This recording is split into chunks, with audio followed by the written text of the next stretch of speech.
Hello and welcome to Crossing Bridges, the talk show for Black men and youth. I'm your host, Larry Montgomery Sr., and this is my co-host, my son, William. William, introduce yourself. Good evening, everyone. I'm William Montgomery. Glad to be here. Mhm. This might be a good time for you to make your announcements. Oh, okay. Well, for all our viewers out there, if you feel inclined to maybe make a recommendation for certain subjects that you would like us to speak about and address, please feel free to, make a comment in the comment section, and we'll take that under advisement and try to get that scheduled in on our program. Great, thanks. Okay, this week we have, I guess, agreed to talk about wealth part two. As we talked about some of the basics last week, some of the challenges, obviously the key issue there was budgeting. And if you don't plan to get to where you're trying to go to, you're not going to like where you wind up. So we've stressed budgeting. Now, as far as building wealth, everybody has a different approach. Some people hit the lotto, some people born with it. Some people find it on the island, on the treasure chest. I don't know. Other people work for it and make it that way. Okay, so there's many different ways to do that. But for some of us other folks, it might be a little challenging.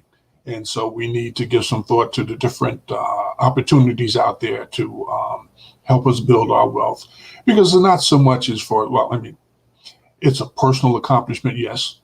But at the end, it's not going to do you any good because you're going to be gone. You didn't bring any money into this world. You're not going to take any out with you. But you can leave something for somebody else to make life just a little better for them. A legacy, if you will. Some people leave a legacy of their abilities, their DNA, the good looks, whatever. But money is a good thing too. So one of the strategies, two strategies we talked about or mentioned, investing in the stock market, or to investing in real estate. Real estate has been the bedrock of wealth development in this country for many, many years. If you do the right thing with it, you will accomplish that goal. One thing about real estate, it is fixed and usually not perishable unless you're close to the beach. Yeah. You could be underwater. Mm-hmm. You still own it, but you could be underwater. But for the rest of us, usually starts out with your own home, buying a home. Or nowadays you can buy an apartment. And with that, you keep it for a period of time and hopefully it appreciates in value. You can pay off the debt on it and own it free and clear and use that money to either continue to live well if you sell it, because you're going to have to live somewhere. So if you buy a house now and you pay off the debt, you have a house. There are a new product out there called reverse mortgages, okay, which is not a conversation we're going to have today, but we can chat about it a little bit later on. When it first came out about 20 years ago, it was kind of a strange animal and people were very, very concerned, although it just made a lot of sense, but I'm not going to get into that. Buying your first home or piece of real estate, again, if you buy it all cash, great. If you buy it with using debt, that's fine too. Pay off the debt. We could buy rental property, and let the rental proceeds pay off the debt and hopefully throw something, a little extra change off to your pocket. There are many different ways to invest in real estate nowadays. A lot of discussion about flipping, where you find a piece of distressed real estate or a piece of property that is undervalued. You get a good deal on it. And then you either add value or you just sit on it until somebody else comes along and wants to give you more money. Okay. And so you take your profit and you go and do whatever it is you want to do with it. So now there's many different ways to do this investing. You can do it on your own as an individual. You can join an real estate investment club and do it that way. Or you can do a partnership. There's all kinds of different ways to do it. The whole thing is to get it done. Mhm. A lot of risk, uh, it could be overwhelming if you really don't have a clue, but there's enough information out there and enough experts out there that you really shouldn't have, as long as you don't wait till the last minute when you have a problem, you should be able to at least break even. You get in a situation where you thought the value was going to be such, or you thought it was going to sell quickly, or whatever, or you thought you had good tenants, and all kinds of things can go wrong. But what I want to start the conversation with today is about families coming together and investing in real estate, and talk about that for a little bit before we get into something more specific. Well, what are your thoughts? I definitely think that's one. I think more families need to do this because when you strengthen the family financially, it just puts everybody in that family in a better position. Now, it would be great if families then would come together and do stuff, collectively as well, growing the population, growing the resources. But speaking specifically for just our family, you're my father. I think it's a great idea Mhm. because it's not something that's unheard of. Um, there's more power in numbers, and we put our collective resources together. And I mean, I see nothing but prosperity, Mhm. in that. Well, obviously, a couple of the challenges. One is uh, having information. You know, uh, Obviously, having experience would be helpful, good or bad. you know, you know, um, Having the money or the resources, the ability to access it, and then I guess the most challenging problem, not problem, but piece element is being able to work with other people when it comes with money. Um, yeah, that could be a problem. You know, That is most of the problems that people have because they're not, I don't think a lot of people focus on the details. They focus on the idea, like, oh, well, we do this and it's going to be great. Okay, it could be great, mm, but what are the pitfalls? What are the things that could happen that could go awry? And when people don't have that conversation and people are not expecting things, because you can mitigate certain things mm, if you plan for it and make contingency plans for things. But if you have no idea that they might be possible and they hit you, it can be devastating to your financial future. And mm, that's what usually happens to people. They don't accurately assess the situation. They go off into it, hey, I can do anything if I put my mind to it. Yes, you can, but you got to put your mind to planning.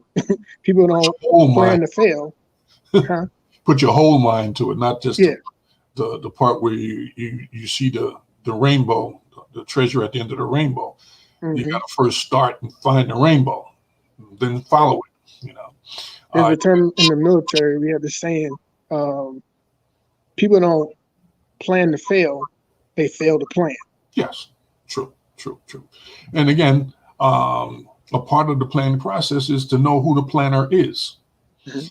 because things happen, things come up. And then, depending on the integrity and the character of the person, and yeah, the legal ramifications that you have in place, um, it could be a problem, or it may not be a problem. Clearly, losing one's job during an investment project would probably be a problem. someone getting ill, then, you have people that just get real comfortable. Oh, we making money.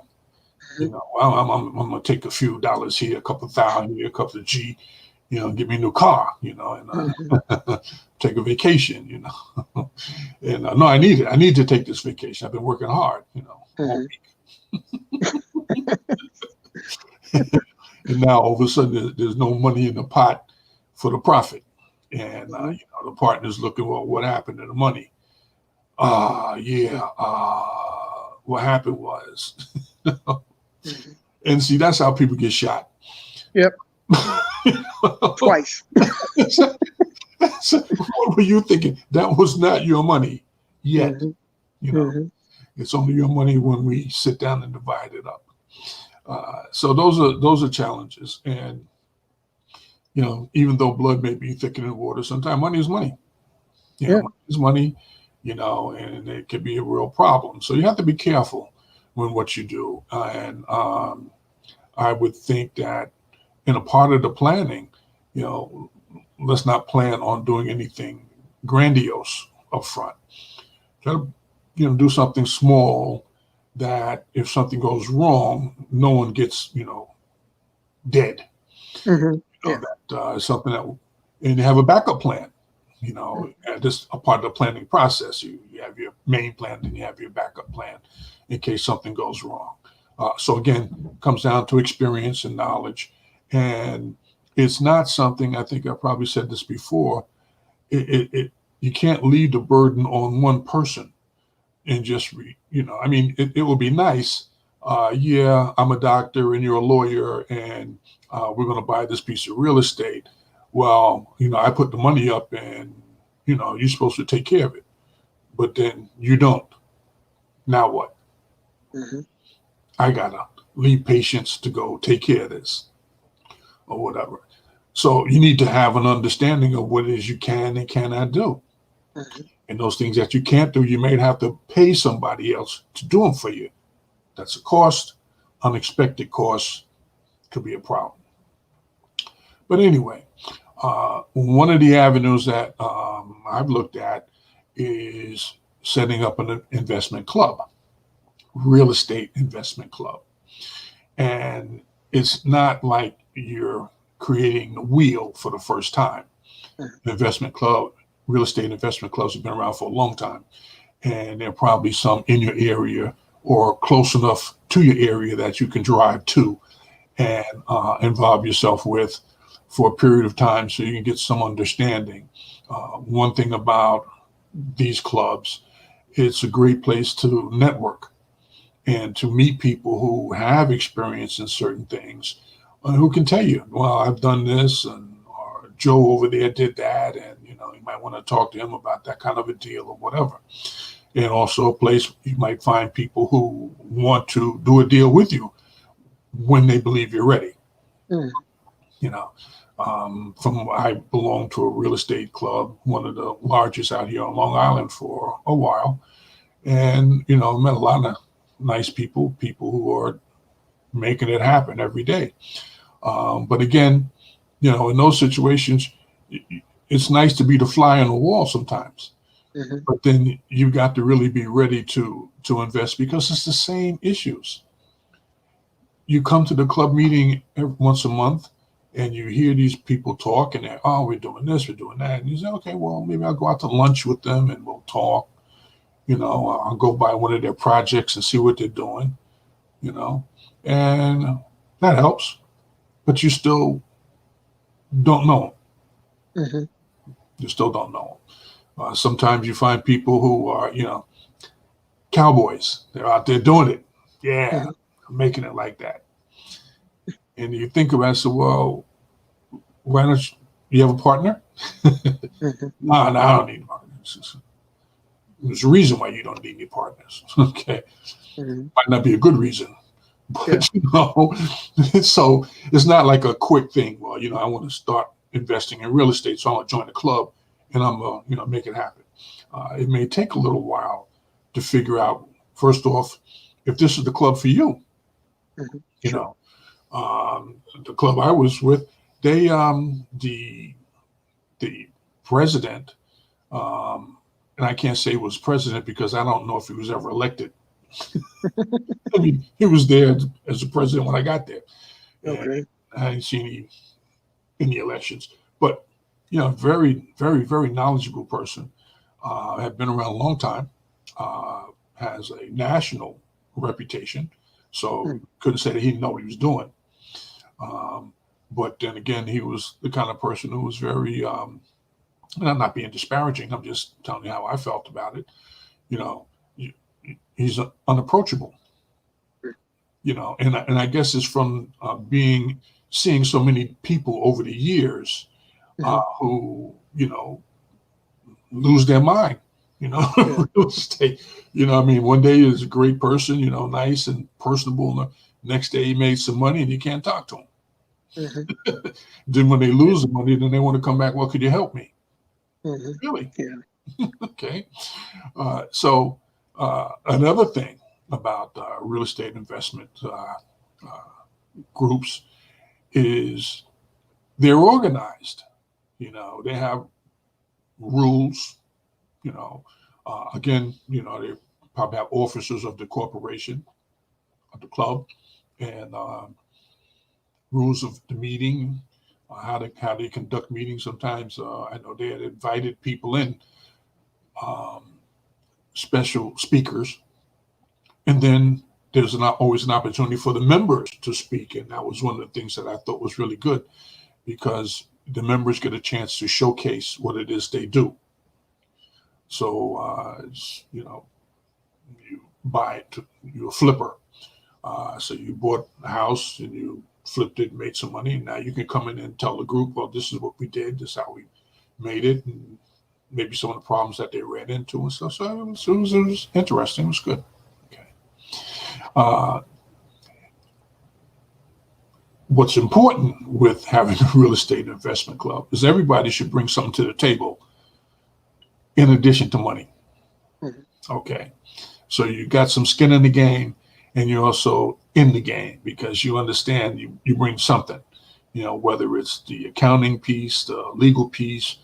You can be the analyst. That means the person that goes out and finds the properties and understands how to get the information together to present to the group as to, okay, well, I mean, everybody in the group is going to be looking for property. That's not, some will be good at it, some might not be good at it, but everybody should be looking. Yeah. And then you come together at the meeting and you talk about it. Probably would make sense to prepare a written report. This is what we found, and sometimes if you want to get more information, professional information, you may have to pay for it. And so, like, if you want to get an appraisal, you have to pay for it. But once you start to go out and get professionals to add value, you're kind of committing to it to a certain extent. You may not have actually done the deal, but you don't want to be analyze everything to death. Yeah. Spent all your money on professional reports and you haven't done one deal. Not going to work, So I've talked a lot. You got something to say? I mean, it's definitely, important to, I guess, learn learn your craft. If you want to be in real estate, there's definitely a lot of pitfalls, and trying to do it alone, that could be a lot of headache, and empty pockets, and nobody gets in the business to have empty pockets. So definitely want to, you probably want to learn more than now before you get to the point where you're investing in actually paying for appraisals and stuff like that. I mean, if you're really interested in it, I think there's some classes, or maybe even a certification class that you could take to actually, because you have to be, I think, licensed to do appraisals. When I bought my house, my real estate agent, he told me that, he actually received the training for doing appraisals, but he can't give an appraisal because he's not licensed to give appraisals. But he can give you you know, an idea of what you're working with without, Give you a it being, consultation huh? and give you a consultation. Yeah, pretty much. Yeah. Yeah. But, Which is fine, because mhm. sometimes, you might just need that one bit of information to make the final decision, um, amongst all the other information you have. Mhm. If you're making a final decision based on one piece of information, well, the appraisal came in at X. When I was in the bank, we would look to get 3 appraisals on property, Mhm. and then try to take the lowest one, but usually worked out with the one in the middle, Mhm. Yeah. depending on how qualified the appraiser was, if we've done business with them before. Mhm. Which is fine, but it's expensive. It can be expensive. Yeah. So you use other resources. There is a uh, uh, I can't say it's an online service. I'm sorry, Mhm. that gives you information on property values. They do a lot more than that, but that's what I had when I was paying maybe $50 a month for it. Mhm. That there for 2 counties, for Long Island and maybe someplace else, type of Mhm. thing. So, anytime I saw a property that I was interested in, you go to Zillow and you see what they're saying. Mhm. Then I'd go to my people, Geodata, and look up the property and see what that was saying. Okay. Mhm. And, there was always a difference. Yeah. Sometimes good, sometimes bad. But they were able to substantiate theirs. And, Zillow substantiates his, which is fine. Uh, Mhm. and so you make a judgment call. Um, Part of the thinking, and I'm just talking, about doing flips, is what's going to be the after renovation value. That's where you get a sense of how much money you could make. Well, you want know what it's worth right now, as is, so you don't overpay. Mhm. Then understand what it needs to be done. Now, there is the trick. Yeah. What needs to be done? Because you go into the project, you look at it, you say, oh, well, it needs a kitchen and it needs, a bathroom upgrade, a paint job. Right. And then you get in there and you find out that the sewage system needs to be replaced. The furnace needs to be replaced. Mhm. It has to be, the wiring has to be upgraded because it's all, Bob, whatever that is they Mhm. Yeah. used to use. And so now it costs you a lot more than you thought. So that little margin that you thought you had coming back at the end is not there. So it's the upfront work that makes the end product worth the time that you put into it. The other side is, what are you bringing to the table? Are you going to do the work? What skills do you have? It's great to have it done. Well, you want to have it done right, okay. Yeah. Definitely. But if you're only making the contractor rich, Mhm. that's not quite how it works, okay. Yeah. Until you get enough properties going, whereas the contractor's pretty much working for you, you Yeah. know, and then the cost structure changes substantially, and you can make money. Okay, you can make money. But so again, what skills do you bring to the table? Well, I can paint. Yeah, I can be creative. You know, am I going to? I can pick out and decorate. Yeah. Am I going to put a tub in? Probably not. Definitely But not. if I have to, I probably could. You know, Yeah. I probably could. I understand how to do it. I've seen it done. So something like that I could do. Not something I want to do. Yeah. Definitely not. You know? I don't mind painting. I don't want to get down on my knees and do the floor. I could run a buffer and a sander. Yeah, I could do that. But lay down the floor, I don't want to do that. You see? So again, it's just a matter of when you go in and you find a property, you make an assessment. What's going to make sense? What's going to cost you that? So if you were running and starting up an investment club, what type of projects would you want to focus on? Well, I myself Mhm. am not really into flips. Not really For what? the I don't like flips. Oh, I okay. see, I've watched a lot of shows and I see that it could be good, but at the same time, if you're not good at it, it could be very bad. And since I'm just starting out, I try to go with something I think is more sustainable and dependable. Like, I mean, getting property and investing some money into it to get it up to par or better than it was, I definitely agree with that. I look at like, maybe doing rentals, because once you own it, get it, you rent it, you can do that almost immediately. The problem What's, that I have what's the downside with rentals? is it's always a downside with anything, but downside, you get, a bad renter, Yeah, there you go. or yeah, Tenants, tenant yeah, problem. bad, bad tenants, my Right. bad.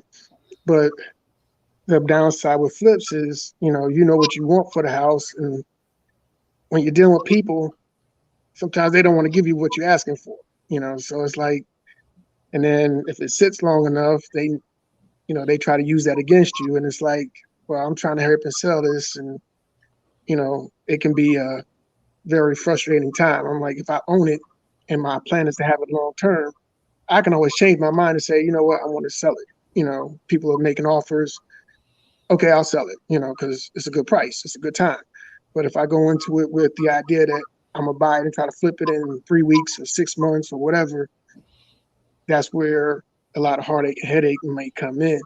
But this is just, like I said, this is just my opinion, because I'm not doing it. If I was doing it and I was good at it, I'd be like, hey, yeah, that's easy, what I'm saying? But since I You're not don't good know, at it until you've done it. that's what I'm It saying. worked. Yeah.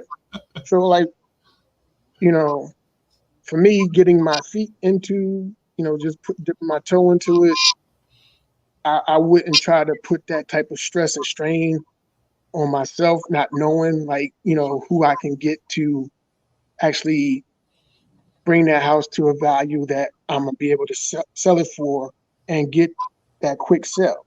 If I know, hey, I got a great team and a great real estate agent, and they're able to do what I need to get done in a short, fast amount of time. When you have dependability like that, it's a lot easier to say, yeah, I'll do flips. But what I know now, I have a lot to learn and a lot of bridges to build, in order to get the resources I would feel necessary to able to go ahead and say, yeah, I want to be a flipper of houses. Well, I mean, you want to have, if you're going to start a real estate investment club, uh, a long-term strategy. So in a long-term strategy, rental properties would probably be a part of that strategy because you're looking forward to a stream of positive cash flow. Now, again, the downside is getting tenants that are good tenants. And so, yes, you could have a good realtor who does a good job at it, but there's no guarantee that they're going to be, good tenants. Um, you do a background check, they do a background check, they do a credit check, employment check like that. Okay, so you did all you could do. Still no guarantee, but I'm in a better. I feel better about it than if they just walked up on me. Hey, look, I'm looking for an apartment. You got one? Yeah, for sure. Yeah, I have no problem paying the deposit and the first month's rent. I'm not worried about the deposit and first month rent. I'm looking for check number 12. How that going to work out? Consecutively. All of them. They're going to work out, and we got something to talk about. But anyway, flipping is tough, but it has its impact tough. You know what I mean? You can choose wisely and do well. I'm not saying go in there and buy $1 million house and figure out, well, I could probably sell it for 1.4 one side, put in 150,000. Yeah, that could happen. It could, you Yeah. know. It could. Oh yeah. I mean, the big thing is being able to. I look at properties, quite a bit. Uh, I used to actually work as a field agent for a company that did the evaluations for insurance companies. I would have to go out there and make the measurements and take pictures and things of that nature. Mhm. Pretty much the information that insurance companies would like to know about what they're insuring before they, you know, insure that person. So I got to see what actually, the measurements and things that they're actually looking for. But so I've been looking at houses and stuff like that. When I'm driving around, I'm like, okay, hey, that's in a good area. I have an idea, but like I said, actually building those connections, either being able to do the work yourself, like if I put my mind to learning that, like I said, that would definitely encourage me to do flips a lot more, because whenever you depend on somebody to do it for you, your finances is in their hands, and that's more of a risk too. Well, if you the kind of work that you talked about is really like an appraisal, but it's not, a full appraisal. In those situations, you probably a home inspection is something that would be of real value, because then the guy's going to come in, he's going to check the permits, he's going to check the HVAC, he's going to check the roof, he's going to check the cellar, the foundation. You're going to do all those things. It's going to cost you a couple of bucks. But at the end of it, when you get the report back, you have a lot more information than you would have gotten trying to weed through an appraisal that's only going to give you the cost value. Mm-hmm. If things are all what they look like from, what the eye can see, Definitely. somebody going in there and actually doing the temperature check to see if all the windows are sealed properly. Mm-hmm. You don't get that in an appraisal. Yeah. And Moisture then, levels. Yeah, and then when they do the home inspection, they're going to tell you what's wrong, and they're going to give you an idea of what's going to cost to fix it. Yeah. And that's which the is real important thing. value. So before you go in there. But now, the taking the commitment to spend that money to get the inspection is a commitment, because that means that, look, I just put money into this project, and if I don't do the project, I've lost my money. Yeah. Mm-hmm. So there must be some other things on the table that kind of make sense to do that. And so that's something to consider. So we talked about flips. We talked about rentals. Again, one of the things about rentals, other than having good tenants or selecting good tenants, a good process there, is knowing the law. Oh yeah. Landlord-tenant law, Definitely. because it's a special court. And from what I understand, most states have one for landlord-tenant cases. And so understanding how that whole process works, when it works well, how much time it could take. Oh yeah. And then when it works not so well, how much time could it take? Some of these tenants, this is what they do. Oh yeah. They go place to place. They know how long they're going to be there. They know how much money they're going to have to put into it, and they know how much money they're going to save. That's why a lot of folks put in their leases no subletting. Yeah, definitely. Because now you've locked up my property and you're making money. No, that's not going to happen. Okay. So, yeah, understanding that, having a lawyer in your toolbox who Mhm. specializes in real estate law could be of real value. You know, having a lawyer in your toolbox that's one of the members of your investment club, that, you know, that works Definitely even a better. great deal. Yeah. So we talked about flipping. We talked about rental properties. We haven't talked about something that I think is really starting to pick up, and not a lot of people are paying attention to it. Is people have two different things. The first one is someone has a home and they want to sell it, but they know it's worth more than what it appraised at. So, for example, it's a good sized house. It's got 2 bedrooms. If it had 3, it would Mhm. sell for more. Okay. Yeah.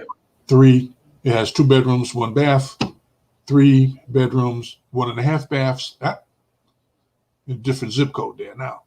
Uh, Mhm. Sometimes they just need upgrades. You know, yeah, it'd be great to have a flip where you only need a few upgrades, to flip it. But then if you go into an opportunity where someone wants to sell it and you partner with them, I'll put up the money for the renovations. Renovations are done, sell the house, I get my money back plus a percentage of what you get. We can have a conversation about that because now I'm limiting myself to that exposure. I mean, yeah, you still have to do all your homework because if something else that's wrong there that even the owner doesn't know about, first off, it's an opportunity for you to lend them more money to get it fixed and add more value, or at least secure the value that you believe you're going to get. But that's an opportunity, whether it's a house and there are apartments, well, not apartments, but condos. Mhm. You know, I've seen some properties here, condominiums, large ones, where it's like a small community within itself, Yeah. and so they do get they don't have a problem getting tenants in or people who are interested in buying the properties. Mhm. Now the question is do they want to spend the money to do the renovations Mhm. for it to be worth what they believe it should be worth? Another question. Um, that's again another opportunity because you're just coming in and doing cosmetic work, basically because the building is done. You Yeah. know, heating and ventilation, that's on the landlord. Mhm. Okay, we know that that's working. That's fine. It's been taken care of. You may maybe a nice size apartment, but the floors need to be replaced or repaired. Mhm. Okay, it may need the appliances upgraded. You know, Something like that. It may need a new paint job and maybe a little decorating feature here and there. You know, or upgrade the bathroom. You know, Mhm. those are all things that are contained. Those are all things that you can price out. And the deal is, I'm gonna get my money back for putting it in there. Now, if I'm telling you it's going to cost you $25,000 to put in a new kitchen, open concept, great. And then I come in and do some of the work myself, it still costs you 25,000, Mhm. but I made mine. Mhm. You know, and actually can learn something because a lot of these things, some of these companies out here that do the renovations, um, it's already prefabbed. Mhm. You tell me how big the bathroom is, and we'll come in and it's an upgrade. I think Mhm. a company that specializes in that up here, bath fitter. I think that's what they call it. Oh, yeah. So, hey, you know, there's an opportunity. Okay. Uh, Even with homes, you know, Mhm. you can just do the financing. I'll lend you the money to renovate your kitchen, you know, and you pay me back. I got a lien on the house. Mechanics lean. Yeah. And so, here we go. I could do a credit check, employment check, file my lien. Here we go. Mhm. So there are many different ways to do real estate. And it's just which one's going to work for you. Then there's tax liens. Oh yeah, tax lien sales. I'm not sure how that works. I really don't. I do. Okay. Now, I mean, I don't know how it works in New York. I haven't done the research up there, but I'm here in Georgia. mhm. Down here, I think I did look at it for New York, but it's been so long I can't speak on it. But for here in Georgia, they do it every month. I mean, it's been paused because of the COVID-19, but before that, they do it every month. So it's pretty much if you're behind on your taxes, taxes get charged annually. If you don't pay your taxes, they auction off the balance at the city court steps on certain days of the month, like the first Tuesday of the month, and whatever that amount is, the people that bid on it, if they win the bid, they pay that amount. It could be more than what you owe as the person with the lien on the house. You have 12 months as the owner of the house to pay the government back. When the government, and you're charged 1% of the total amount. So if your taxes was $500, but the bid went to $1,000, you have to pay $1,000 back within 12 months, and each month is gaining 1%. So when you pay that back within the 12-month time frame, you're good. Your taxes are paid up, and the interest is paid up. And the person that bid on the house, they get their money returned to them plus whatever interest, they get paid their money back. If they don't pay it back in 12 months, then the person that won the bid, they have the deed to that house. They have a deed to the house, or they have a lien on the deed to the house. Here they get the deed after 12 months. Oh yeah, that's Yep. here in Nassau County. It's rare that they'll take your property because you ain't paid the taxes. Rare, So, I mean, down there, obviously may be different. I'm sure that Just because you have the deed doesn't mean that, it's not going, it doesn't mean it's going to be easy, because now you have to go through the process of probably getting them evicted if they haven't left the house. I mean, there's probably more to it, but I did run across a yeah. I mean, gentleman. if you have the deed, that's Mhm. one. If there's other liens, you got to pay them. The mortgage would be a lien, so you'd have to pay that, and then you would have the deed clear and free and clear. Now you go about evicting them. So whatever that process is going to take, whatever the courts, require you to do there. So yeah, you can have your money tied up for whatever that process time takes. So you want to get a handle on that. Best case scenario and worst case scenario before you start talking about it. I mean, if you got money laying around that you don't have a problem tying it up, yeah, that's fine. If you're looking to make some money, that might not be the best way for you.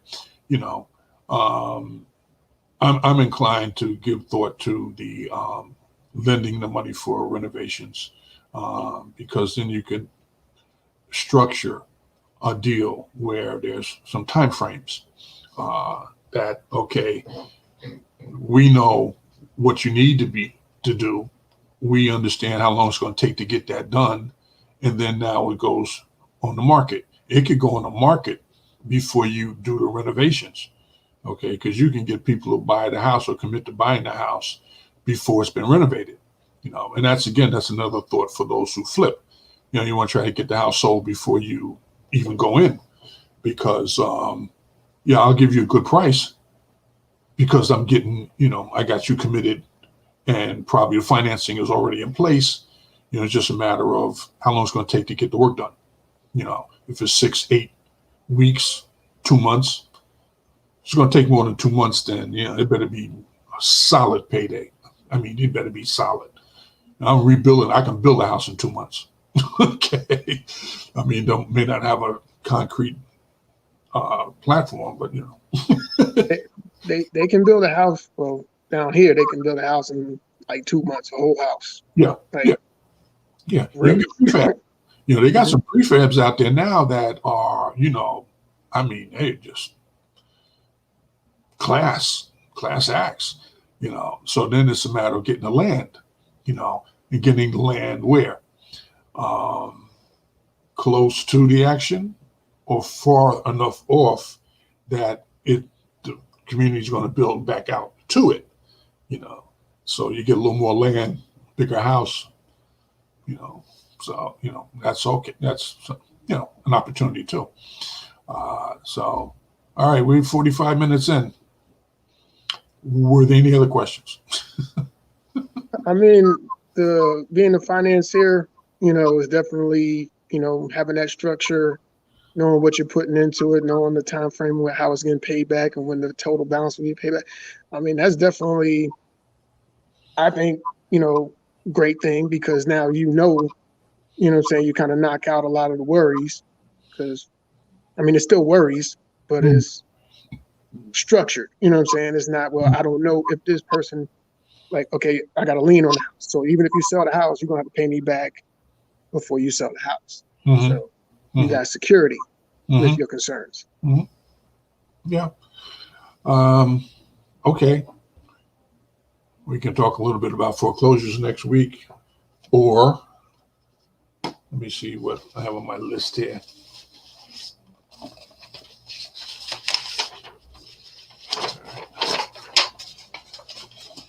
Hold on.